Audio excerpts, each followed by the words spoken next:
I didn't know that this was going to happen, you guys, but in the same week, I'm playing the two games that I was most looking forward to in the back half of 2019, which also happened to be the Call of Duty Modern Warfare launch week, one of the biggest games of the year. So it's been insane to bounce from Luigi's Mansion 3 to The Outer Worlds, and then to Call of Duty as well, which I'll have a review for you in a minute here. But The Outer Worlds, I did a kind of a first thoughts piece last week as I started to dive into the game, and of course I put a lot more time into the game over the weekend. And it is a really, really wonderful achievement from Obsidian. You can tell that the company, maybe didn't have every dollar in the bank to make this, that they learned a lot on some of the other indie games and maybe some of the other Kickstarter-backed projects that they worked on, how to scale development accordingly to whatever budget they were able to pull together. The fact that they used the Unreal Engine also, I think, was a very shrewd move. It made the game work and run quite well out of the gate, which I think has been something that has plagued a lot of the Bethesda engine titles over the last several iterations. Sometimes the imagination that goes into some of the Fallouts and the Elder Scrolls type games exceed the finesse that the developers are able to achieve with some of the engine tech that they've been working on. That's not the case here. Also, the overall scope of the Outer Worlds, even though you're traveling from planet to planet, is not out of control. It's a manageable escape. But it is a very, very lovely escape, and there's a lot of great detail in the artwork and the environmental stuff that you're going to see, whether you're, traipsing through an enemy facility or a science lab or, a biodome or caverns.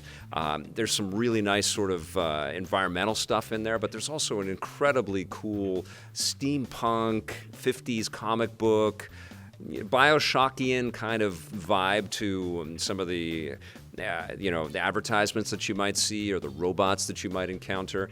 The game is about choosing your own adventure. And what's really cool about games like this, and it's a lot like what you would find in Bioshock or Fallout or Deus Ex, is that your game is going to be different from my game. The way that you're going to play it is going to be a little bit different from the way that I play it. You make choices and they have repercussions. You encounter characters and you can play with them a little bit, and the dialogue trees are pretty sensational. And like I said in my first thoughts, the acting is great, and there's a sass and a witty kind of sarcasm that sort of permeates everything. And certainly the message is, like we see in a lot of science fiction stuff, that the corporations have overtaken not just a world, but many worlds. And there is this sort of oppressive ownership of people's lives based on their sort of fit inside of the corporate hierarchy. And there's rebellion against it, and there's also complacency for it, and people that kind of try to toe the line in order to survive and to, I guess, get their next meal. And you encounter that, and it kind of bums you out, but it's not the same kind of destroyed, devastated gnarliness that you would find in Fallout. And because of that, I find that the game is a little bit more cheerful. Not that the Fallout games don't offer their own, sense of cheer and their own sense of fun and humor, because they certainly do.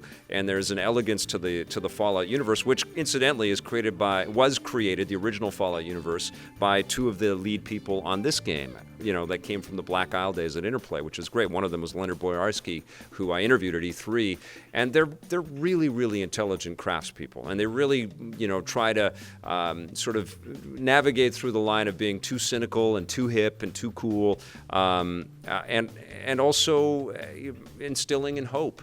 In fact, you start on a ship called Hope at the beginning. Not to sound too Star Warsy right now, but you start on a colony ship called Hope, and you're trying to, basically save the lives of all of these colonists by navigating through the precarious twists and turns of the story that you're going to find yourself in, and the characters that you're going to have to either ally yourself with or kill. And the combat is pretty solid. It was a little underwhelming combat-wise after playing Call of Duty and finishing that campaign and playing a bunch of multiplayer and then jumping back into Outer Worlds. It's like, well, it's fun to shoot things, but it ain't no Call of Duty. This is really much more a story-based, action RPG where you're meant to soak in the details. You're meant to go into every nook and cranny, and you're meant to loot as much stuff as you can without getting caught if you're stealing. And you're meant to, create allegiances and to get allies, a lot like Mass Effect, where you can have a team of up to 6 people, and you can choose which buddies that you're going to go out and explore a world with, which is really cool. And of course, you create relationships with those people, and your buddies, your allies, will create relationships with some of the other NPCs that you're going to encounter along the way. Or you can just kill everybody and be the scumbag of the galaxy and just try to get all the money that you can. And I guess just wait till something giant comes and punches you to death or something. But I didn't play that way. I played. Generally, I'm on the light side of the Force when I play a lot of these types of games, and so I played that way this way, but this time. But this is a game that really sort of invites you to re-experience it. First of all, you're going to want to, because the sort of combat difficulty isn't too high. I found it didn't really matter where I went within this world or these worlds. I felt like I could really. My weaponry skills were really high. I upgraded with my skill sets, my ranged weaponry. I got some kick-ass weapons, and I was able to just take on anybody. So I didn't feel like I was getting challenged too much in the combat scenarios. I also was able to purchase a lot of health buffs and things like that as well. But knowing that you can have these branching paths every time you jump back into this game, it makes you want to play it again. It's also not out of control in terms of length. Even though you're going to see a lot and you're going to travel to lots of cool places, it's not as big. It doesn't feel as laboriously large as something like Fallout does. And I don't mean to deride Fallout or Skyrim or Bethesda, because those games are seminal games, and they really kind of tee up an opportunity to kind of scale down and refine and deliver something like this at a scale that's manageable. And I also don't think that the game that's as polished and as done as well as this game eclipses the work that Bethesda put into Fallout or Skyrim or whatever they've got working on Starfield. But it's interesting now, because now this chip is on the table, from a former partner, and with now Microsoft's backing. So if this is a game that a lot of people are playing, presumably, the Outer Worlds, we start to put more worlds into the franchise, and a game like Starfield has to kind of, which I presume is kind of similar to this, maybe with some space mechanics. We don't know anything about that, but that can only mean good things. I was definitely thinking a lot about Deus Ex and how much I miss that game series and how much I'd like to go back. But there is certainly a lot of room in my heart for a game like this.